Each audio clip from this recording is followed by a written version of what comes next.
Praise the Lord, ஹல்லேலூயா. கர்த்தர் நல்லவர், ஹல்லேலூயா. வியாழக்கிழமை வேதத்தை நான் ரெகுலராக வாசிக்கிற அந்த பகுதியை வாசிக்கும்போது ஒரு வார்த்தை திரும்பி ஒரு வார்த்தை என் இருதயத்தில் ஆண்டவர் வாசிக்கிற நேரத்தில் உணர்த்துனா. அதை தான் இன்றைக்கி நம்ம வாசிக்க போகிறோம், பார்க்க போகிறோம்.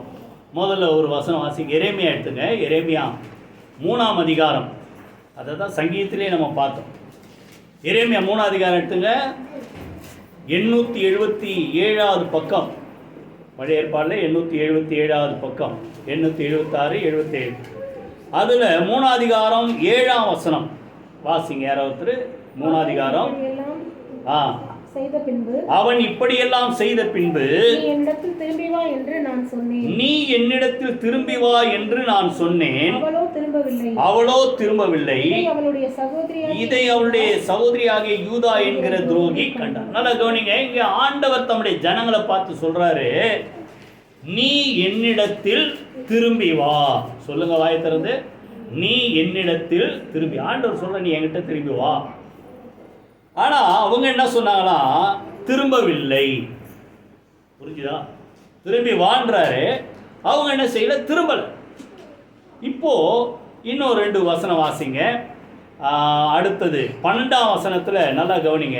போய் வடதிசையை நோக்கி கூற வேண்டிய வார்த்தைகள் என்னவென்றால், சீர்கெட்ட இஸ்ரவேலே திரும்பு என்று கர்த்தர் சொல்கிறார். சீர்கெட்ட இஸ்ரவேலே திரும்பு.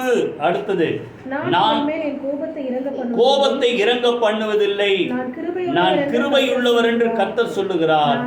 நான் என்றென்றைக்கு கோபம் வைக்க மாட்டேன் சொல்றாரு. அன்பா கூப்பிடுற மாதிரி. ஒரு பிள்ளைங்க பார்த்தீங்கன்னா ஏதாவது தப்பு பண்ணிட்டா ஒரு பிள்ளைங்க ஒரு 2 அடி கொடுப்பாங்க பெற்றோர்.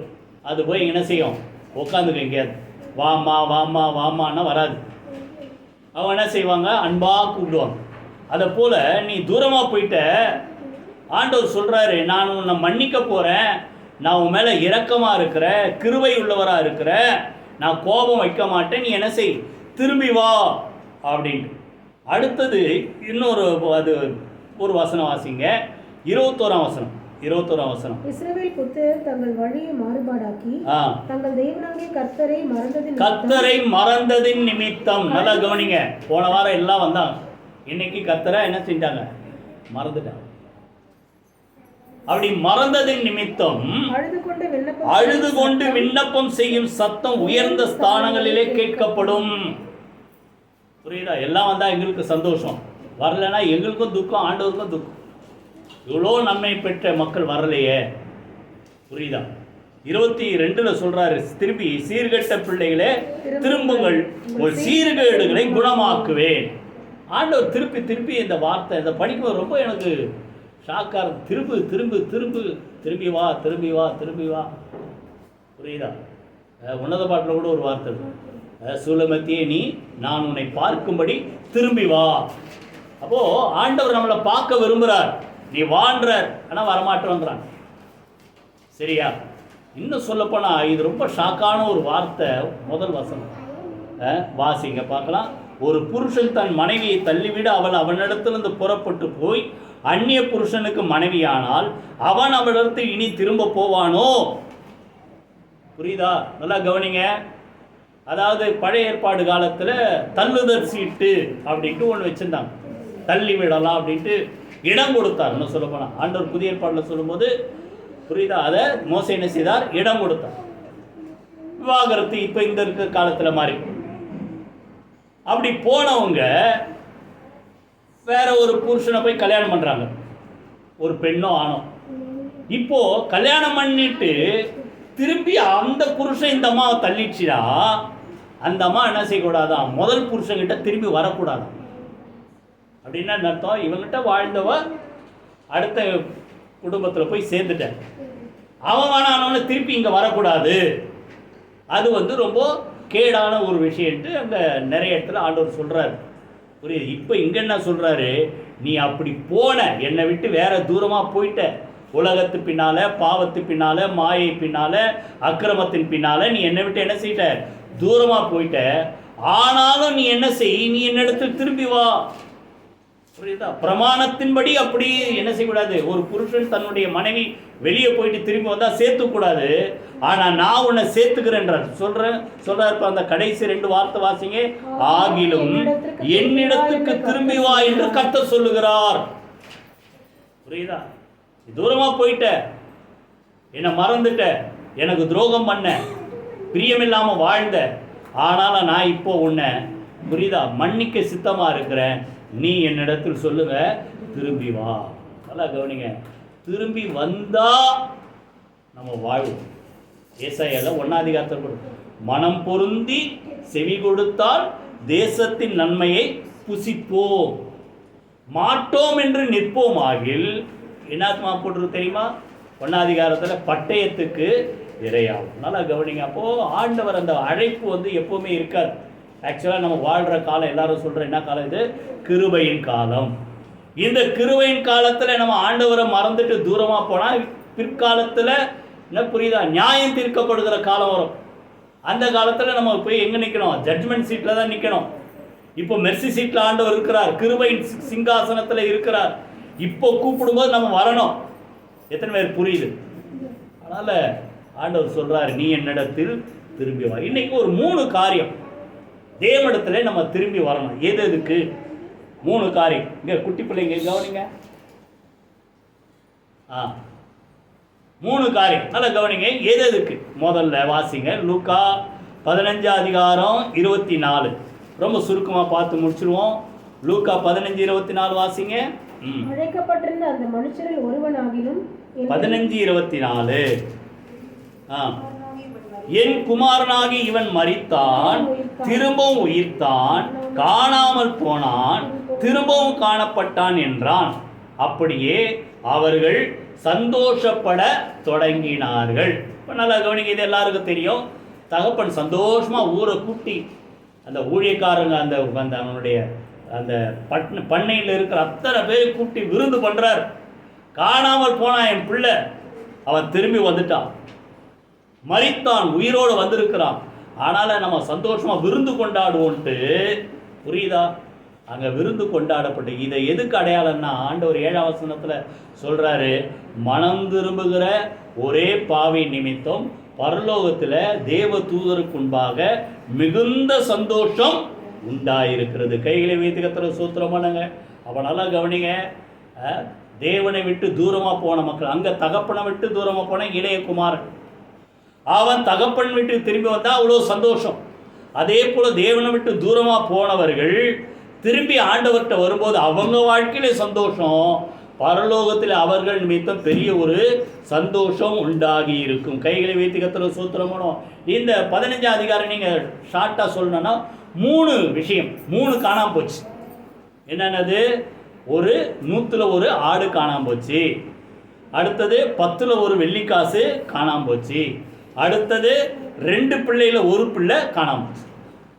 இப்போ வெள்ளிக்காசு பார்த்தீங்கன்னா, புரியுதா? காணாம போன வெள்ளிக்காசை திரும்பிவான்னு சொல்ல முடியுமா? சொல்ல முடியும். ஏன்னா அதுக்கு என்ன இல்லை, உயிரும் இல்லை, ஆத்துமாவும் இல்லை. அதுக்கு என்னது? ஒரு சரீரம். நம்ம தான் தேடணும். வெள்ளிக்காசை விளக்க கொடுத்து எங்கே விழுந்து தேடுறோம், தேடி கண்டுபிடிச்சிட்டாங்க. காரணம் அதுக்கு என்ன இல்லை, உயிர் இல்லை. 2வது ஆடு காணாம போச்சு. ஆடுக்கு உயிர் இருக்குது, ஆனால் ஆடுக்கு என்ன இல்லை, ஆத்துமா இல்லை. புரியுதா? அப்போ அது ஆத்துமா இல்லாதால மேய்ப்பண்ண செய்கிறாரு, மலைகளில் காடுகளில் போய் என்ன செய்கிறார், காணாமல் போன ஆட்டை என்ன செய்கிறார், தேடி திரிகிறார்.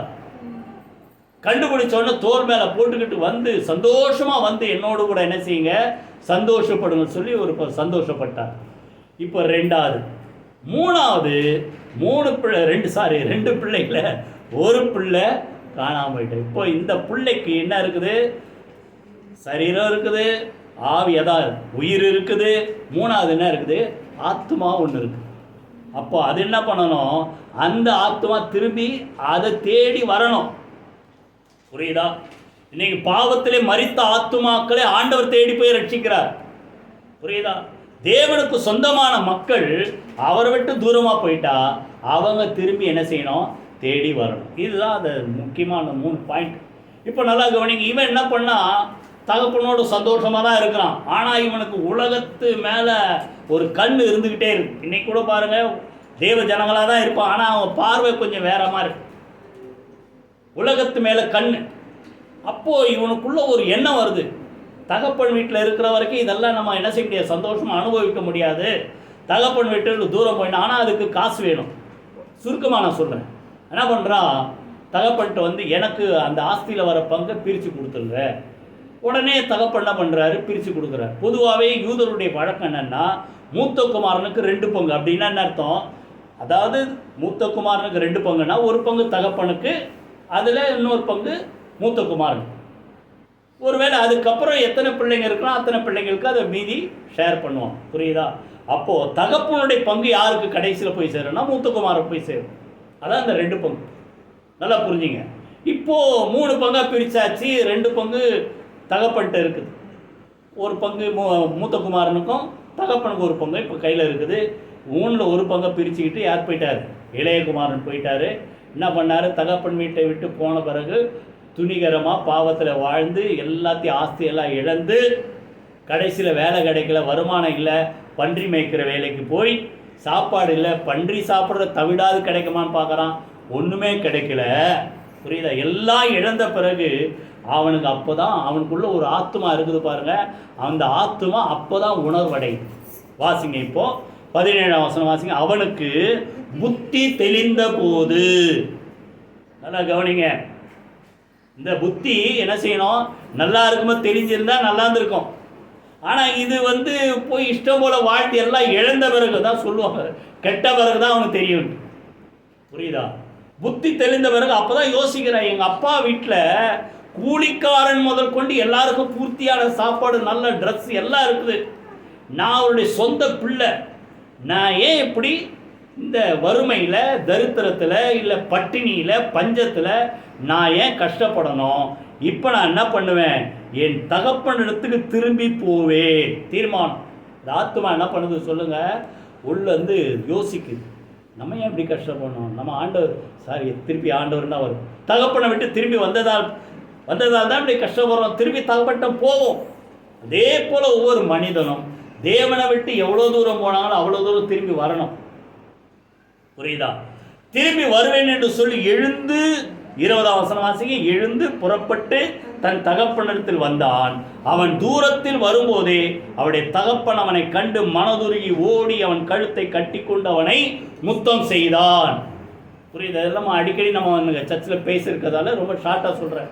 அப்பா வழியிலே உட்கார்ந்தது, இந்த வீட்டு வாசப்படியே உட்கார்ந்துருக்கிற, எப்போவாது என் பிள்ளை ஒரு நாள் என்ன செய்வான், திரும்பி வரும். ஆனால் தான் தூரத்தில் வரும்போதே தெரியுது, ஓடி போய் அனைத்து முத்தமிட்டு. புரியுதா?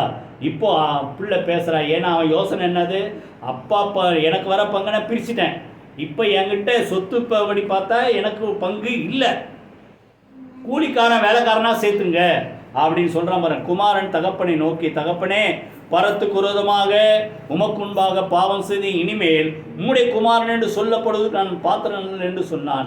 அப்பொழுது தகப்பன் தன் ஊழியக்காரரை நோக்கி, நீங்கள் உயர்ந்த வஸ்திரத்தை கொண்டு வந்து இவனுக்கு உடுத்தி இவன் கைக்கு மோதிரத்தை, கால்களுக்கு பாதரட்சியம் போடுங்கள், கொழுத்த கன்றை கொண்டு வந்து அடியுங்கள், நாம் புசித்து சந்தோஷமாக இருப்போம். என் குமாரனாகிய இவன் மரித்தான், திரும்பவும் உயிர்த்தான்.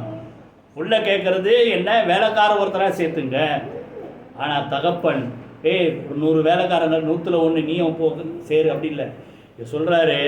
நீ வேலைக்காரன் இல்லை, நீ யார், என்னுடைய குமாரன். ஏன்னா நீ மனம் திரும்பி என்னை தேடி நீ வந்திருக்கிற, ஆகையினால என் குமாரன் காணாமல் போனால் திரும்பி வந்தான், மரித்தான், திரும்பவும் உயிர்த்தான், நாம் இது முதல் என்ன செய்வோம், சந்தோஷப்படுவோம் என்று சொல்லி என்ன செய்தார்கள், விருந்து கொண்டாடினார்கள்.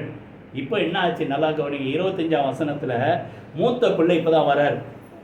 ஒரே விருந்து, கொண்டாட்டம், கீத வாத்தியம் இதெல்லாம் வந்த உடனே வேலைக்காரன்ட்ட விசாரிக்கலாம், என்ன ஒரே விருந்தாக இருக்குதுன்னா, காணாமல் போன அவங்க சகோதரன் வந்துட்டாரு, அதனால் பெரிய விருந்து அப்படின்ன உடனே இப்போ அவனுக்கு என்ன கோபம் வருது. 28ஆம் வசனம் வாசிங்க. அப்பொழுது அவன் கோபம் அடைந்து உள்ளே போக மனதில்லாதிருந்தான். தகப்பனோ வெளியே வந்து அவனை வருந்தி அழைத்த. இந்த அதிகாரம் முடிகிற வரைக்கும் அந்த மூத்த பிள்ளை உள்ளே போனான்ட்டு முடியல. இப்போ உள்ள இருந்த பிள்ளை சும்மா வெளியே போயிருக்கான். விசாரிக்கும் போது இங்க ஒரு விருந்து, புரியுதா?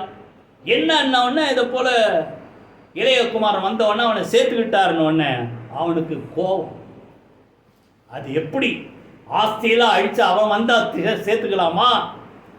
அவனை எப்படி பிள்ளையா சேர்த்துக்கலாம் அப்படின்ட்டு கோபம் அடைந்து உள்ளே போக என்ன இல்லை மனசு இல்லாத. அப்போ பேசுகிறான், நான் சந்தோஷமாக இருக்கிறது என் சிநேகிதரோட சந்தோஷமாக இருக்கிறதுக்கு ஒரு ஆட்டுக்குட்டியை கூட நீ கொடுக்கல. ஆனால் இவன் வந்தவனை கொழுத்த கன்று அடித்து போறாம பாருங்க. சரி, நல்ல ஒரு அண்ணனாக இருந்தால் நம்ம பரவாடா, எப்படியோ கெட்டு அழிஞ்சு போனேன், ஆனால் திரும்பி வந்துட்டியே அப்படி கட்டி பிடிச்சி அடைச்சிருக்கணும்ல. இவனுக்கு ஒருவேளை பயம் வந்துச்சு இடத்துல, ஒருவேளை அப்பா பங்கு இவனுக்கு கொடுத்தாலும் கொடுத்துருவாரோ. இளையகுமாரன் வந்துட்டான், ஏன்னா அப்பாவுக்கு ஒரு பங்கு இருக்குல்ல. கடைசி வரைக்கும் அப்பா இவங்களோட மூத்த குமாரனோட இருந்து கண்ணமுன்னா அப்பா பங்கு இவனுக்கு வரும். இப்போ இவன் வந்தவன குமாரன் வேற சொல்லிட்டாரு, மோதிரத்தை போடுன்ட்டாரு, பாதரட்சியை போடுன்ட்டாரு, உயர்ந்த வஸ்திரத்தை போடுன்ட்டாரு. இவனுக்குள்ள ஒரு டவுட் வந்துடுச்சு, அப்பாவுடைய பங்கு ஒருவேளை அங்கே போயிடுமோன்ட்டு கோபம் அடைந்து என்ன செய்யிட்டானா வெளியே போயிட்டான். அதான் சொல்கிறான், அந்த அப்பா சொல்றி காட்டுறாரு பாருங்க 31. அதற்கு தகப்பன், நீ எப்போதும் என்னோடு இருக்கிறாய், எனக்குள்ளதெல்லாம் உன்னுடையதாக இருக்கிறது. எனக்கும் ஒரு பங்கு இருக்குது, ஆனால் கடைசியில் அது யாருக்கு தான் சேரப்போகுது? உனக்கு தான் சேரப்போகுது. புரியுதா? நீ ஏன் பயப்படுற அப்படின்னா கடைசியில் அவன் என்ன செய்தானா வெளியே போனவன் உள்ளே வந்தா மாதிரி அங்கே எழுதுறது. புரிஞ்சுதா? அப்போ நல்லா கவனிங்க, காணாமல் போன குமாரன் தகப்பனை தேடி வந்த மாதிரி எவ்வளோ தூரம் ஆண்டவரை விட்டு தூரமாக போனாலும் உம்மை விட்டு தூரமாக போகிற யாவரும் ரொம்ப மோசமான ஒரு வார்த்தை. புரியுதா? நாசம் அடைவார்கள். அதில் ரொம்ப ஜாக்கிரதையாக இருக்கணும். புரியுதா? இதெல்லாம் அந்த 80ஆம் சங்கீதம் நம்ம ஏற்கனவே படித்தோம், அதை ரிப்பீட் பண்ண வேணாம். புரியுதா? இப்பொழுதோ அதை சத்துருக்கள் என்ன செய்ய மிதித்து போடுகிற காட்டு பன்றியதை இதை மிதித்து போடுகிற நிந்தையம் பரியாசம் அடைகிறோம். இதுக்கெல்லாம் காரணம் நாங்கள் உம்மை விட்டு தூரமாய் போய்விட்டோம், எங்களை என்ன செய்யுங்க திருப்பி கொண்டு வாங்க. நல்லா கவனிங்க, தேவனுடைய உறவை புரியுதா இழந்தவர்கள் அந்த உறவை திரும்பி புதுப்பித்து கொள்ள தேவனிடத்துக்கு என்ன செய்யணும்? முதல்ல என்ன செய்யுங்க? திரும்பி வாங்க. இது இளையகுமாரன் மேட்ரு. 12 வருஷம் இல்லை, சாரி 12 சீஷர்கள் 3 வருஷம் ஆண்டவர் கூடவே இருந்தாங்க, எல்லாம் செஞ்சாங்க. கடைசியில் ஆண்டவர் மரித்து அடக்கம் பண்ணப்பட்ட பிறகு ஆண்டவருக்கு என்ன ஆச்சோன்ட்டு 21 அதிகாரம் நீங்கள் அப்புறம் படிச்சு பாருங்க. பேதுரு என்ன சொல்றாரு? ஆண்டவர் போயிட்டாரு, இனிமேல் நம்ம பழைய தொழிலுக்கு போவோம், மீன் பிடிக்க போவோம் வாருங்கள்னு 7 பேர் ரெடி ஆயிட்டோம். பேதுரோடு சேர்ந்து மொத்தம் எத்தனை பேர்? 7 பேர் திருப்பி மீன் பிடிக்க போயிட்டாங்க. ஆனால் ஆண்டவர் அவங்களை எதற்கு செலக்ட் பண்ணாரு? புரியுதா? சுவிசேஷத்தை அறிவிக்க, அற்புதங்களை செய்ய, சாத்தானை விரட்ட. புரியுதா? இப்படி ஒரு பெரிய உன்னதமான ஒரு பொறுப்பை இவங்களுக்கு கொடுத்து இவங்களை தெரிந்து கொண்டா ஆண்டவர் மரித்த உடனே இனிமேல் என்ன ஆகுமோ தெரியலன்ட்டு இவங்க பழைய வாழ்க்கைக்கு போயிட்டாங்க. உடனே படகேறினார்கள். நீங்கள் அப்புறம் வீட்டில் போய் அதெல்லாம் படிச்சு பாருங்க 21 அதிகாரம். ஆனால் போட்டு பிரயாசப்படுறாங்க, அவங்களுக்கு சாப்பிட்றது கூட ஒன்றும் கிடைக்கல. அதாவது வியாபாரம் பண்ணி பணத்தை சேர்க்கறதுக்கு நிறைய தேவை, அட்லீஸ்ட் இவங்க சாப்பிட்றதுக்கு ஒரு 4 மீன் கிடைச்சதுன்னா அது கூட இல்லை. புரியுதா? அதான் கேட்குறாரு ஆண்டவர் கரையில் வந்து, பிள்ளைகளே புரியுதா, நம்மளை போல் ஆளாக இருந்தால் அடப்பா இவ்வளோ தூரம் நான் அவங்களுக்கு சொல்லி கொடுத்து இப்படி போயிட்டீங்களே. புரியுதா? பிள்ளைகளே, புசிக்கிறதுக்கு ஏதாவது உங்களிடத்தில் உண்டா அப்படின்னா என்ன அர்த்தம்? சரி, பழைய வியாபாரத்துக்கு போயிடலான்னு போனீங்களே, உங்கள் சாப்பிட்றதுக்காக ஏதாவது கிடைச்சிதான்னா ஒன்றும் இல்லை. அப்புறம் சொல்கிறார் ஆண்டவர் பின்னால், அப்புறம் படிச்சுப்பார் 12ஆம் வசனம்னு நினைக்கிறேன், அதை போட்டிருக்கோம், போஜனம் பண்ணுங்கள். வந்து பார்த்தா கறி நெருப்பு போட்டிருக்குது, அங்கே அப்பமும் சுட்ட மீன், தந்தூரி ஃபிஷ். புரியுதா? அப்போ நல்லா கவனிங்க, இது எப்போ ரெடியாக வச்சுருக்காரு ஆண்டவர். இவங்க போவாங்க, மீன் பிடிக்க போவாங்க, அவங்களுக்கு ஒன்றும் கிடைக்காதுன்னு அவர் தெரிஞ்சு ஏமாற்றத்தோடு திரும்பி வருவாங்கன்னு நினச்சி இவங்க வர்றதுக்கு முன்பாகவே அங்கே அந்த ஒரே ஒரு வார்த்தை மாத்திரம் வாசிங்க 21 பாருங்க.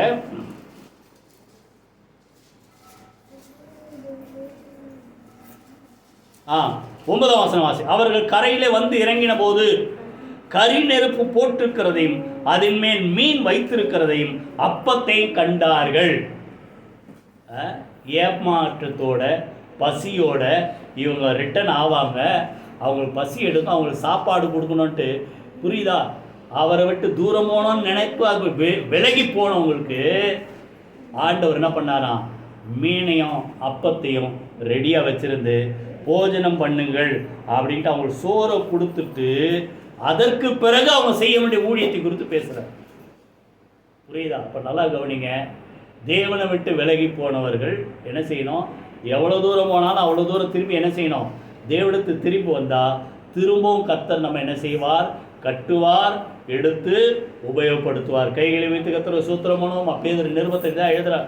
சிதறுண்ட ஆடுகளைப் போல நாங்கள் சிதறண்டு போனோம், ஆனால் இப்பொழுது எங்கள் ஆத்துமாக்களுக்கு கண்காணியானவர் இடத்துல நாங்கள் திருப்பப்பட்டிருக்கிறோம். கைகளை வைத்து கர்த்தர் சூத்திரம் பண்ணுவோமா? புரியுதா? அப்போ ஆண்டவரை தேடி வாங்க, உறவை புதுப்பித்து கொள்ள. ரெண்டாவது கவனிங்க, ரெண்டாவது திரும்பி வந்தார்கள். லூக்கா 10ஆம் அதிகாரம் யாராவது வாசிங்க, 10:17. லூக்கா 70 பேரும் சந்தோஷத்தோட திரும்பி வந்தார்கள். 70 பேரும் சந்தோஷத்தோட திரும்பி வந்தார்கள். ஆண்டவரே உம்முடைய நாமத்தினாலே பிசாசுகள் ஆண்டவரே உம்முடைய நாமத்தினாலே பிசாசுகள் எங்களுக்கு கீழ்ப்படுகிறது என்றார்கள். அப்பதான் ஆண்டவர் சொல்றாரு, சாத்தான் மின்னலை போல வானத்திலிருந்து விழுகிறத பார்க்குறேன், புரியுதா? சர்ப்பங்களை தேள்களை மிதிக்க வல்லமை அதிகாரத்தை நான் உங்களுக்கு கொடுக்குறேன். ஆனாலும் இந்த ஆவியெல்லாம் உங்களுக்கு கீழ்ப்படுகிறத பார்த்து நீங்கள் சந்தோஷப்படாமல் உங்கள் பேரை பரலோகத்தில் ஜீவ புஸ்தகத்தில் எழுதியிருக்கிறதுக்காக நீங்கள் என்ன செய்யுங்க? சந்தோஷப்படுங்கள். அப்போ நல்லா கவனிங்க. இங்கே அந்த முதலாவது 10ஆம் அதிகாரம் 1ஆம் வசனத்தில் 70 பேரா ஆண்டவர் அனுப்புகிறார். புரிஞ்சுதா? 70 பேரா முதல்ல ஏற்கனவே 12 பேர் ஏற்கனவே ஆண்டவர் செலக்ட் பண்ணார். ஆனாலும் இந்த 12 பேர் பத்தலைன்ட்டு ஆண்டவர் தெரிந்து கொண்டு அதுதான் சொல்கிறார். இப்போ 2ஆம் வசனத்தில் அவர்களுக்கு அறுப்பு மிகுதி, வேலையாட்களும் கொஞ்சம், செய்ய வேண்டிய வேலை நிறைய இருக்குது, செய்ய வேண்டிய ஊழியம் நிறைய இருக்குது. அப்போ இந்த 12 பேர் பத்தாதுன்ட்டு இன்னும் 70 பேரை செலக்ட் பண்ணுறாரு. 70 பேரை செலக்ட் பண்ணி என்ன செய்யுங்க? போய் சுவிசேஷத்தை அறிவிங்க.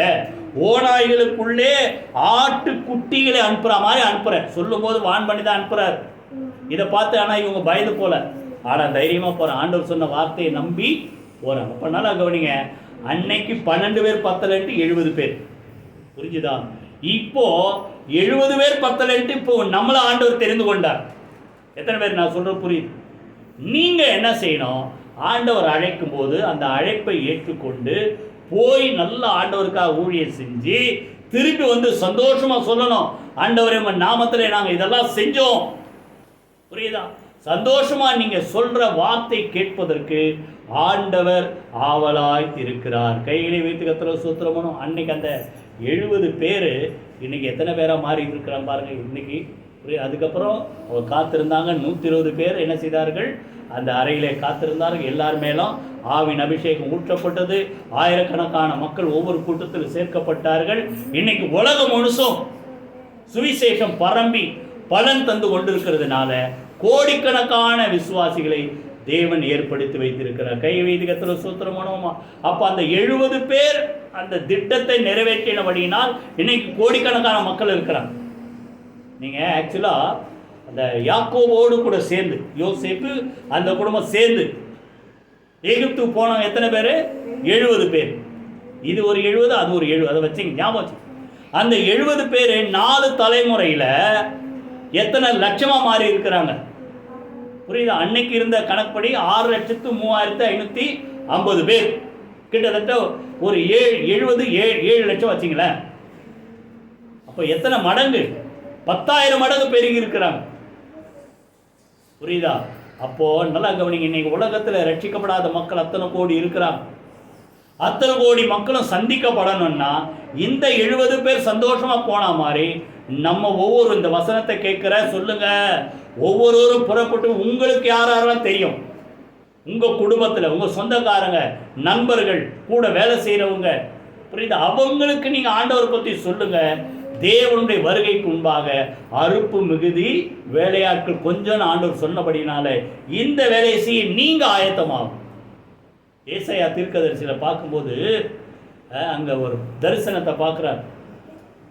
ஆண்டவர் அந்த உயர்ந்த சிங்காசனத்தில் உட்கார்ந்து இருக்கும் போது அங்கிருந்து ஒரு சத்தம் வருது. என்ன சத்தம்? யாரை நான் அனுப்புவேன், யார் நமது காரியமாக போவார். புரியுதா? இப்போ ஆண்டவர் உங்களை பார்த்தா கேட்கிறார், யாரை நான் அனுப்புவேன் சொல்லுங்க. சொல்ல மாட்டீங்களே. யார் எனது காரியம், என் விஷயமா யார் போவீங்க சொல்லுவீங்களா? ஆண்டவரே நான் வரேன். ஏசாயா சொன்னார்ல, ஆண்டவரே அடியேனை அனுப்பும். இந்த வார்த்தையை தான் ஆண்டவர் கேட்டார். யாரு? இயேசு கிறிஸ்து கேட்டார். புரியுதா? பலிகள் எனக்கு பிரியமானவைகள் அல்ல என்று சொன்னபோது எபிரேயர்ல 10ஆம் அதிகாரம் எடுத்து படிச்சு பாருங்க. இதோ நான் வருகிறேன், ஒரு சரீரத்தை எனக்காக ஆயத்தம் பண்ணி இருக்கிறீர், புஸ்தக சுருளில் என்னை குறித்து எழுதி இருக்கிறது, இப்படி சித்தத்தை செய்வதற்கு இதோ நான் வருகிறேன் என்று சொல்லி அவர் நம்மை தேடி வந்தார் மனிதனாக. இன்னைக்கு அவருடைய ரத்தத்தின் புண்ணியத்தினால நாம் ரட்சிக்கப்பட்டிருக்கிறோம். கைகளை வைத்து கர்த்தருக்கு ஸ்தோத்திரம் பண்ணுவோமா? புரியுதா? ஆண்டவர் ரெண்டாவது யாரை கூப்பிடுறார் சொல்லுங்க? அவருக்கென்று ஊழியம் செய்கிற மக்களை அவர் அழைக்கிறார். நீங்க சொல்லணும், 70 பேர் ஊழியம் செஞ்சு திரும்பி வந்தா மாதிரி நீங்க என்னைக்கு திரும்பி வந்து ஆண்டவர்கிட்ட சொல்ல போறீங்க தெரியல. ஆண்டவரே நீங்க சொன்ன மாதிரி நான் ரெடி. புரியுதா? அதே போல பழைய ஏற்பாடுல நல்ல கவனி, ஷார்ட்டாக சொல்லிடுறேன். 12 பேரை செலக்ட் பண்றாரு. மோசையை செலக்ட் பண்ணி ஒவ்வொரு கோத்திரத்துக்கும் ஒரு தலைவரை செலக்ட் பண்ணி, நீங்க போய் கானான் தேசத்தை திடீர்னு நம்ம எல்லாரும் மொத்தமாக போகிறதுக்கு முன்னாடி அது எப்படிப்பட்ட தேசம், அதை எப்படி ஜெயிக்கலாம், அது எப்படி எந்த வழியாக போனோம், புரியுதா? அங்கே இருக்கிற ஆட்கள் எப்படிப்பட்டவர்கள், அந்த நிலம் எப்படிப்பட்டது, புரியுதா? இதெல்லாம் போய் சுற்றி பார்த்து ஒரு ரிசல்ட் கொண்டு சர்வே பண்ணி வாங்க அப்படின்ட்டு 12 பேரை அனுப்புகிறாரு. 12 பேரை அனுப்பினவங்கலாம் போகிறாங்க. நல்லா செழிப்பார் எஸ்கோல் பள்ளத்தாக்கில் போகிறாங்க. ஒரே குலையில் ஒரு திராட்சை செடியை தூக்க முடியாமல் 2 பேர் என்ன பண்ணுறாங்க, பெரிய அந்த கம்பில் கட்டி தூக்கிட்டு வராங்க. ரொம்ப சந்தோஷமாக இருந்திருக்கும் மோசே. ஆஹா, நல்ல செய்தியோடு வராங்க. என்ன ஆகும்? 13ஆம் அதிகாரம் அப்புறம் வீட்டில் போய் படிச்சு பாருங்க. அப்படின்னா அதில் 10 பேர் சொல்கிறாங்க, நாங்கள் போய் வந்த தேசம் நல்ல தேசம்தான், பாலந்தேனும் ஓடுகிற தேசம்தான். ஆனாலும் ஒரு பிரச்சனை. என்னையா ஆனாலும்? எங்களை விட பலவான்கள் ராட்சத பிறவிங்க அங்கே இருக்கிறாங்க. புரியுதா? நாங்கள் போய் அவங்கள என்ன செய்ய முடியாது, ஜெயிக்க. நல்லா கவனிங்க, உங்களையா ஜெயிக்க சொன்னார்? நீ போய் பார்த்துட்டு வந்தான் சொன்னார். ஜெயிக்கிறவர் யாரு? கர்த்தர். யுத்தம் யாருடையது? கர்த்தருடையது. பார்வோன் சேனையே துரத்திக்கிட்டு வருது, முன்னால செங்கடல். இவங்க யுத்தமே பண்ணல. புரியுதா? இவங்களை அழிக்க நினைச்ச அந்த கடலுக்குள்ளாக இவங்களை தப்புவிக்க வைத்தார். எதிரிகள் துரத்தி கொண்டு வந்த எதிரிகளை அதே செங்கடலை கவிழ்த்து என்ன செய்தார்? மூழ்கடித்தார். புரியுதா? அதெல்லாம் பார்த்துட்டு தானே இங்க வந்திருக்கிறீங்க. அவன் எப்பேற்பட்ட ஆளா இருந்தானே? கர்த்தர் அந்த 2 பேரை தான் சொல்றாங்க. அவங்க எப்பேற்பட்ட ஆட்களா இருக்கட்டும், கர்த்தர் மாத்திரம் நம்மோடு இருந்தால் நாம் அதை எளிதாக ஜெயித்து கொள்ளலான்ட்டு காலேபு யோசுவா சொல்றாங்க. புரிஞ்சுதா? இப்போ நல்லா கவனிங்க, இந்த இப்போ நடக்கிற சூழ்நிலையெல்லாம் அப்படி தான் இருக்குது. நம்ம நாட்டில் சுவிசேஷம் அறிவிப்பதற்கு அவ்வளோ எதிர்ப்பு, அவ்வளோ பிரச்சனை. ஆனாலும் கர்த்தர் கூட இருக்கிறாருன்றதை என்ன செய்யக்கூடாது, மறக்கக்கூடாது. கைகளை வைத்து கர்த்தர் சூத்திரம் பண்ணுவோமா? புரியுதா? அதனால் அதை பார்த்தோம் இதை பார்த்தோம், அவன் இருக்கிறான் இவன் இருக்கிறான், அதை சொல்கிறத விட்டுட்டு கர்த்தர் நம்மோடு இருப்பார் என்று சொன்னால் சொல்லுங்க, நாம் அதை என்ன செய்யலாம், சுதந்தரித்து கொள்ளலாம். கைகளை வைத்து கர்த்தர் சூத்திரம் பண்ணுவோமா? நல்லா கவனிங்க, ஆண்டவர் உங்களை அழைக்கிறார். நீங்கள் என்ன செய்யணும், ஏதாவது உங்களுக்கு என்ன வழியில் தெரியும், எப்படி ஆகிலும் அந்த பொருந்தியரில் நேத்தா எப்படி ஆகிலும் கிறிஸ்து அறிவிக்கப்படுகிறார். ஆகினால் நான் என்ன செய்கிறேன், சந்தோஷப்படுகிறேன். புரியுதா? அதனால் உங்களுக்கு எந்த வகையில் இயேசுவை பற்றி சொல்ல முடியுமோ அந்த வகையில் ஊழியம் செய்யுங்க. செஞ்சுட்டு திரும்பி வாங்க, ஆண்டவரே நான் உங்களுக்காக இதை செய்தேன். கைகளை வைத்து கர்த்தர் சூத்திரமோ. அப்போதான் ஆண்டவர் மத்தேயுல சொன்ன மாதிரி நல்லது உத்தமமும் சொல்லுங்க, 25 அதிகாரத்தான் சொல்றார், நல்லது உத்தமமும் உண்மையுமுள்ள ஊழியக்காரனே உன் எஜமானுடைய சந்தோஷத்தில் பிரவேசி. 5 அதிகாரம், மத்தேயு 5 அதிகாரம். புரியுதா? அதனால் நீங்கள் என்ன செய்யுங்க, 2வது ஆண்டவர் யாரை கூப்பிட்றாரு தெரியுமா? அவருக்கென்று ஊழியம் செய்கிற மக்களை கர்த்தர் அழைக்கிறார். போய் செய்யுங்க, திரும்பி வந்து ஆண்டவர்கிட்ட நில்லுங்க, கர்த்தர் உங்களை வாழ்த்துவார். மூணாவது, கடைசியா மூணாவது 2 ராஜாக்கள் 5 அதிகாரம் 2 ராஜாக்கள் 5 அதிகாரம் 15 யாராவது வாசிங்க. இது நம்ம அடிக்கடி நம்ம பார்த்ததால ரொம்ப சுருக்கமாக பார்த்து முடிப்போம். 2 ராஜாக்கள் 5:15. அப்பொழுது அவன் தன் கூட்டத்தோடெல்லாம், யாரு? நாகமான் தன்னுடைய கூட்டத்தோடெல்லாம் தேவனுடைய மனிதனுக்கு திரும்பி வந்து அவனுக்கு முன்பாக நின்று, இதோ இஸ்ரவேலில் இருக்கிற தேவனை தவிர பூமி எங்கும் வேறே தேவன் இல்லை என்பதை அறிந்தேன். இப்போதும் மது அடியேன் கையில் ஒரு காணிக்கை வாங்கி கொள்ள வேண்டும் என்றார். நல்லா கவனிங்க, இந்த நாகமான் சுகமாகி திரும்பி வந்த ஒரு நாகமான், கைகளை வைத்து கர்த்தரை ஸ்தோத்திரமான. ஆனால் லேசில் அவன் அது கீழ்ப்படியல. புரியுதா? ஆக்சுவலாக நாகமானுக்கு இப்படிப்பட்ட ஒரு வழி இருக்குதுன்ற சொல்லி கொடுத்தது யார் தெரியுமா? நம்ம ஏற்கனவே சொல்லியிருக்கோம். அவங்க நாகமான் வீட்டில் வேலை செய்கிற ஒரு அடிமை பெண், சின்ன குழந்தை, வயசு போடல, ஒரு 10 வயசு இருக்கலாம். அடிமையா சிறைப்பிடித்து கொண்டு வரப்பட்ட ஒரு சின்ன பிள்ளை அவங்க எஜமானிகிட்ட சொல்லுது, எங்கள் எஜமானி ஏன் அப்படி குஷ்டரோகத்தில் கஷ்டப்படணும், எங்கள் ஊரில் தீர்க்கதரிசி ஒருத்தர் இருக்கிறார் எலிசான்ட்டு, அவர்கிட்ட போனால் சரியாயிடும். தைரியமாக சொல்லியிருப்பாரு. அதான் நான் சொல்கிறேன், புரியுதா? கர்த்தர் உங்க கூட இருந்தால் தைரியமாக பேசுங்க. ஆண்டவரை பற்றி பேச கூச்சப்படாதீங்க, பயப்படாதீங்க. இந்த புள்ள தைரியமாக சொன்னதால் அதை போய் அவன் நம்பி ராஜா கிட்ட சொன்னான். ராஜா நீ சொல்லி போயிட்டு வான்ற. ஆனால் இவர் போன மெத்தடு தப்பு. என்ன நினச்சா, நிறைய எத்தனை ஒட்டகம், நிறைய ஒட்டகங்கள் மூலமாக என்ன செய்தான், நல்லா கவனிங்க, நிறைய பொன் பொருட்களோடு, சரி நேரம் இல்லை, பொன் பொருட்களோடு சேர்ந்து எலிசா வீட்டுக்கு வரார். எலிசா வீட்டுக்கு வந்த உடனே எலிசா அங்கே உள்ளேருந்து இதை போல் ஒருத்தர் வந்திருக்கிறாரு குஷ்டரோகத்தோட. என்ன எலிசா உள்ளேருந்து வெளியே வராத, எல்லாருக்கும் தெரியும். அந்த நாகமான போய் என்ன செய், யோர்தானில் போய் 7 தரம் முழுக சொல்லு. இவனுக்கு வந்தது பாருங்க கோவம். சீரியாவிலேருந்து இஸ்ரேலுக்கு வந்திருக்கு, இவ்வளோ தூரம் ட்ராவல் பண்ணி நான் வந்திருக்கிறேன். ஆனால் இந்த ஊழியக்காரரு என்ன பண்ணோம், வீட்டுக்குள்ளே உட்காந்துட்டு எனக்கு வழி சொல்கிறாரு. யோர்தானில் முக்கிற மாதிரி எங்கள் ஊரில் 1000 நதி இருக்குது, எங்களுக்கு முக தெரியாதா? புரியுதா? அதாவது இன்னைக்கு ஆண்டவருக்கு கீழ்ப்படியாமல் அவங்களே ஏதாவது ஒரு கணக்கு போட்டுக்கிட்டு, அவங்களே ஏதாவது ஒரு யோசனை பண்ணிக்கிட்டு, இதுதான் நல்லது அதுதான் நல்லது, அப்னாவும் பர்பார் அந்த ஊரில் இருக்கிற நதி அது நல்லதல்லோன்ட்டு கோபமாக திரும்பி போயிட்டான். தண்ணியில் முழுகாம குஷ்டரோகத்தோடு திரும்பி போயிட்டான்.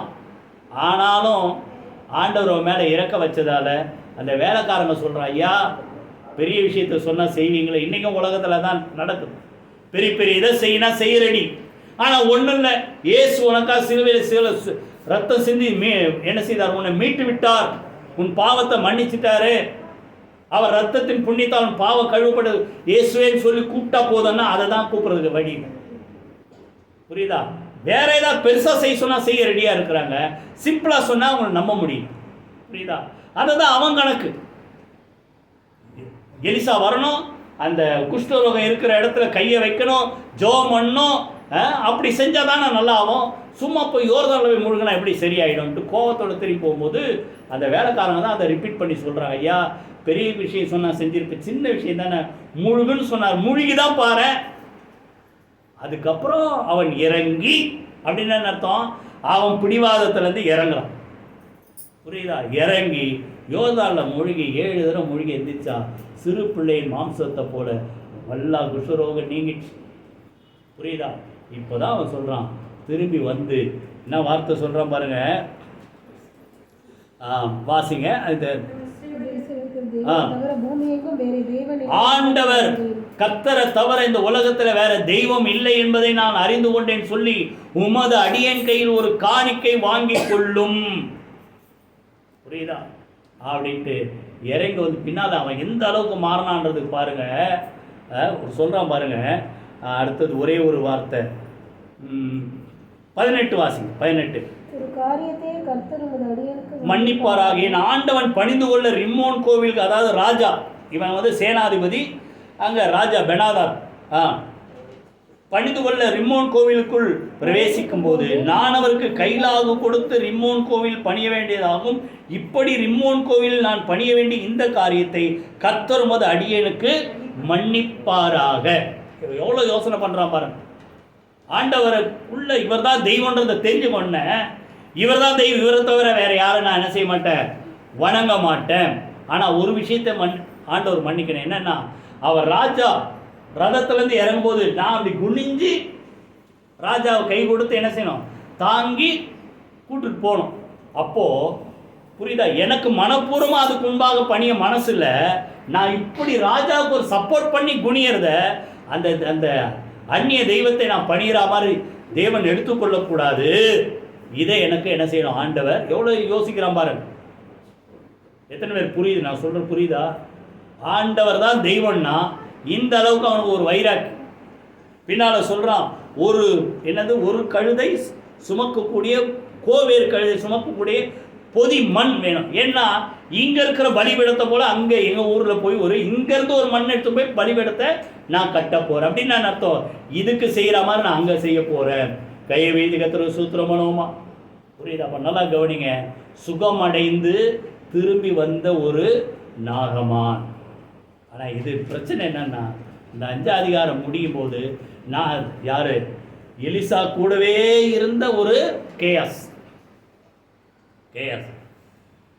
தட்டுதல் பண்ணிட்டாரு எங்கள் எஜமான்.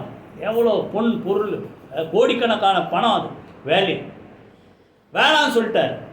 இப்போ உடனே இவனுக்குள்ளே யோசிக்குது, அடப்பா இவர் எதாவது வாங்கியிருந்தா நமக்கு கொஞ்சம் கொடுத்துருப்பாரு, இவர் வேணான்ட்டார, இந்த பொன் பொருளெல்லாம் வந்தது என்னாச்சு, அப்படியே திரும்பி சீரியாக்கே போகுதுன்ட்டு இவன் முன்னாலே ஓடுறான். யாரு? எலிசாவுடைய வேலைக்கார கேயாஸ். இவன் பின்னாலே ஓடி போய், இவன் ஓடி வரத அந்த நாகமான் பார்த்தோன்னே இறங்கி வந்து, என்னப்பா விஷயம், என்ன ஓடி வரணுன்னு போய் சொல்கிறான். இப்போதான் 2 பேர் வந்தாங்க, அவங்க கொடுக்க ஒன்றும் இல்லை, ஆனால் ஒரு தாளந்து வெள்ளியும் 2 மாற்று வஸ்திரத்தையும் கொடுக்கும்படி எஜமான் சொல்லி அனுப்பிச்சாருன்னு போய் அவன் சொல்கிறான், ஒரு தாள் தான் வேணாம், 2 தாளந்து தரேன்ட்டு நீ தூக்கின்னு போவாத. எவ்வளோ மதிக்கிறான் பாரு. இவன் ஒரு வேலைக்காரன் தானே நினைக்கல. நீ தூக்கின்னு போவாத, உனக்கு முன்பாக தூக்கி கொண்டு போவதுக்காக 4 வேலைக்காரங்களை அனுப்புகிற அப்படின்ட்டு சுமந்து கொண்டு போவதுக்கு ஆட்களை அனுப்பி இவன் என்ன பண்ணா, கொண்டு போய் கூடாரத்துக்குள்ளே ஒழிச்சு வச்சுட்டு ஒன்றும் செய்ய தெரியாத மாதிரி யார்கிட்ட வந்து நிற்கிறாரு, எலிசாட்ட வந்து நிற்கிறாரு. எலிசாவுக்கு நல்லாவே தெரியும், அவர் தீர்க்கதரிசி இல்லை. எங்கேயா போயிட்டு வர? நான் எங்கேயுமே போலையே. அப்போ சொல்கிறாரு, அங்கே நடந்தது அப்படியே சொல்கிறார். அந்த மனுஷன் உனக்கு என்னப்பா வந்திருக்கிறன்னு எதிர்கொண்டு அழைப்பதற்கு ரதத்தை விட்டு திரும்புகிற போது என் மனம் உன்னுடனே கூட செல்லவில்லை அப்படின்னா அர்த்தம். பார்க்குறாரு, அப்படியே ஒரு ரதத்தை விட்டு நாகமான் இறங்கி வந்து உன்னை விசாரிக்கிறான். நான் அதை பார்த்தேன்.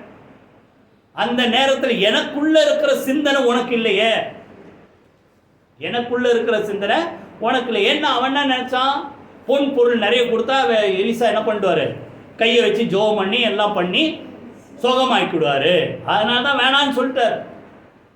புரியுதா? அப்போ சொல்கிறாரு, நாகமானின் குஷ்டரோகம் உன்னையும் உன் சந்ததி என்றென்றைக்கும் பிடித்திருக்கும் என்றான். உடனே அவன் உறைந்த மழை நிறமான குஷ்டரோகியாகி அவன் சமூகத்தை விட்டு போனான். சீரியாவிலேருந்து வந்து ஒரு ஆள் குஷ்டரோகி நீங்கி போகிறான். எலிசா கூடவே காலங்காலமாக இருந்த ஒரு மனுஷன் சொல்லுங்க குஷ்டரோகத்தோடு வெளியே போயிட்டான். ஆக்சுவலாக இன்னும் சொல்லப்போனால் இன்னொரு விஷயம் கவனி, எலியாவோடு கூட இருந்தவர் எலிசா. அவர் செஞ்ச வேலை ஒன்றும் பெருசு இல்லை. எலியா கையை சாப்பிட்டு கையை கழுவ தண்ணி ஊற்றுவாராம். ஆனால் தேவனால் தெரிந்து கொள்ளப்பட்ட ஒரு பாத்திரம். புரியுதா? அப்போது எலியாவுக்கு அப்புறம் எலிசாவை 2 மடங்கு அபிஷேகம் கொடுத்து ஆண்டவர் உபயோகப்படுத்தி இருக்கிறார். புரியுதா? ஒருவேளை எலிசா காலம் முடிந்த பிறகு, புரியுதா, யார் தான் அந்த இடத்துக்கு வந்திருக்கணும்? புரியுதா? கூட இருந்த யாரு, இந்த வேலைக்கார கேஎஸ் தான் வந்திருக்கணும். ஆனால் கடைசியில் அவன் என்ன செய்தான், அதை இழந்து போய் குஷ்டரோகியாக திரும்பி போயிட்டான். புரியுதா? அதனால் நல்லா கவனிங்க, ரொம்ப ஜாக்கிரதையாக இருக்கணும். புரியுதா? அந்த நாகமான் சுகமாகி திரும்பி வந்தான். ஆனால் கூட இருந்த யார், கேயாஸ், புரியுதா, குஷ்டரோகியாக என்ன செய்தான், திரும்பி போனான். புரியுதா? நல்லா கவனிங்க. அதனால் எப்போவுமே ரொம்ப ஜாக்கிரதையாக நம்ம இருக்கணும். எல்லாத்துக்கும் மேலே அந்த நாகமான் நன்றி சொல்ல திரும்பி வந்தான். போன வாரம் கூட ஒரு பாயிண்ட் நான் சொன்னேன். 10 குஷ்டரோகி ஆண்டவர் சுகமாக்கினார். புரியுதா? 9 பேர் அப்படியே வீட்டுக்கு போயிட்டான். ஒரே ஒரு ஆள் திரும்பி வந்தான். ஆண்டவரே கேட்குறேன், கேட்காம கூட இருந்திருக்கலாம். 10 குஷ்டரோகியில் சுகமானாங்க, மற்ற 9 பேர் எங்கே? இப்போ இன்றைக்கி உங்களை பார்த்து கேட்குற மாதிரி தான், இவ்வளோ கொஞ்சம் பேர் தான் வந்திருக்கிறீங்க, மற்றவங்களாம் எங்கே? போன வாரம் எல்லாரும் வந்தாங்களே, இன்னைக்கு எங்கே? நல்லா கவனிங்க. ஆண்டவர் கொஞ்சம் மனசில் யோசித்துப்பார். இன்றைக்கி இது எதுக்கு சொல்கிறேன்னா, நீங்கள் அடுத்த வாரம் ஏதாவது ஒரு வேலைன்ட்டு போயிடுவார். புரியுதா? அதனால் வந்திருக்கிற உங்களுக்கு சொல்கிறேன், புரியுதா? எவ்வளோ செய்கிறார் ஆண்டவர். 2 மணி நேரம் ஆண்டவரை மகிமைப்படுத்தும். கேட்குறாரு, தேவனை மகிமைப்படுத்துறதுக்கு இந்த ஒரு சமாரியனை தவிர வேற யாருமே இல்லையா? புரியுதா? தேவனை மகிமைப்படுத்த, தேவனுக்கு நன்றி சொல்ல ஒரு வாரம் முழுசம் எவ்வளோ காரியத்தை கத்த செய்கிறார். கத்த விசேஷமாக சொல்ல போனால் ஒரு வாரம் முழுசம் நம்மளை உயிரோட காத்தார். புரியுதா? அந்த 7 நாளில் எத்தனை கோடி மக்கள் இந்த உலகத்தை விட்டு கடந்து போயிருக்கிறாங்க. கத்தருக்கு நன்றி சொல்ல திரும்பி வாங்க. கர்த்தர் உங்களை என்ன செய்வார்? ஆசீர்வதிப்பார். எல்லாரும் எழுந்திரு, கர்த்தர் சூத்திரமணி ஜோமனோ ஹல்லேலூயா. திரும்பி வா, நீ என்னிடத்தில் திரும்பி வா. ஆனால் மக்கள் என்ன செய்கிறாங்களா? திரும்ப மாட்டோம் என்றார்கள். ஆனால் அவங்க நிறைய நிந்தைகள், அவமானங்கள், புரியுதா, காரியங்கள் அவருக்கு விரோதமாக வரும்போது அப்போ சொல்கிறாங்க, எங்களை திருப்பி கொண்டு வாரும், எங்களை உயிர்ப்பியும் அப்படின்னு சொல்கிறாங்க. கைகளை வைத்து அப்படியே கர்த்தரை சூத்திரமான முதல்ல இழந்த உறவை புதுப்பித்துக் கொள்ள தேவனிடத்தில் திரும்பி வாருங்க. தேவனை விட்டு தூரமாக போகாதபடி, புரியுதா, எல்லாவற்றையும் அவன் இழந்த மாதிரி நமக்கு இழப்புகள் வராதபடி, தூரமாக போகாதபடிக்கு ஆண்டவரை தேடி வாங்க. அந்த உறவில் ஐக்கியமாக இருந்தால் திரும்பவும் அந்த தகப்பன் குமாரனா சேர்த்து கொண்டது போல அந்த உறவை கர்த்தர் நமக்கு திரும்ப தருவார். 2வது, ஊழிய செய்ய யார் இருக்கிறீங்கன்னு ஆண்டவர் கேட்கும்போது, புரியுதா, அன்றைக்கு ஏசாயா வந்தார். அதே போல் ஆண்டவராக இயேசு கிறிஸ்து பிதாவின் சித்தத்தை நிறைவேற்ற இந்த உலகத்தில் தேவகுமாரன் மனுஷகுமாரனாய் இந்த உலகத்தில் வந்து நமக்காக அடிக்கப்பட்டார். அவருடைய சுவிசேஷத்தை சொல்வதற்கு ஆண்டவர் ஆட்களை அழைக்கிறார். போய் சொல்லுங்க, சொல்லிட்டு சந்தோஷமா திரும்பி வந்து அவரிடத்தை சொல்லுங்க. 3வது, தேவன் எத்தனையோ நன்மைகளை நமக்கு செய்கிறார். ஒவ்வொரு வாரம் ஆண்டவருக்கு நன்றி செலுத்த, மகிமை செலுத்த நீங்கள் திரும்பி வாங்க. கர்த்தர் மேலும் மேலும் உங்களை ஆசீர்வதிப்பார். எல்லாரும் கரங்கள் உயர்த்தி கர்த்தரை சூத்திரமனோமா. நன்றி தகப்பனே, நீர் சொன்ன அந்த வார்த்தைக்காக நாங்கள் நன்றி செலுத்துகிறோம். நீ என்னிடத்தில் திரும்பி வான்னு சொல்லி ஆண்டவரே மக்களை நீர் அழைக்கிறீர். ஆண்டவரை உம்மை விட்டு தூரமாக போன மக்கள் மனம் திரும்பி புத்தி தெளிந்தது போல, அந்த குமாரனுக்கு புத்தி தெளிந்தது போல அவருடைய இருதயத்தில் உணர்வடைந்து, ஆத்மாவிலே உணர்வடைந்து தேவனை தேடுகிற மக்களாக அவர்களை கர்த்தர் மாற்றுவீராக. உம்முடைய ராஜ்யத்தின் சுவிசேஷத்தை சொல்லி அநேக காரியங்களை கர்த்தாவே அவர்கள் செய்து முடித்தவர்களாக இடத்துல வந்து திரும்பி வந்து அந்த செய்தியை சொல்ல கர்த்தர் அனுக்கிரகம் செய்யுங்க. கர்த்தர் எங்களுக்கு செய்த எல்லா நன்மைகளுக்காக எப்போதும் நாங்கள் நன்றியுள்ள மக்களாக இடத்துல திரும்பி வந்து மகிமைப்படுத்த கர்த்தர் அனுக்கிரகம் செய்வீராக. தேவ வார்த்தையின்படி ஒவ்வொரு மக்களையும் கர்த்தர் ஆசீர்வதிப்பீராக. இயேசு கிறிஸ்துவின் ஜீவனுள்ள ஜெயமுள்ள நாமத்தில் ஜெபிக்கிறோம் நல்ல பிதாவே. ஆமேன், ஆமேன். நம்முடைய கர்த்தராக இயேசு கிறிஸ்துவின் கிருபையும், பிதாவாகிய தேவனுடைய அன்பும், பரிசுத்த ஆவியானவருடைய அந்யோன்ய ஐக்கியமும் நம் அனைவரோடும் சகல பரிசுத்த அனைவரோடும் ஆண்டவராக இயேசு கிறிஸ்து வருகமட்டு இருப்பதாக. ஆமேன். என் ஆத்துமாவே கர்த்தரை சூத்ரி, என் முழுமே என்னுடைய பரிசுத்த நாமத்தை சூத்ரி. என் ஆத்துமாவே கர்த்தரை சூத்ரி, அவர் செய்த சகல உபகாரங்களை மறவாதே. ஆமேன், ஆமேன். God bless you.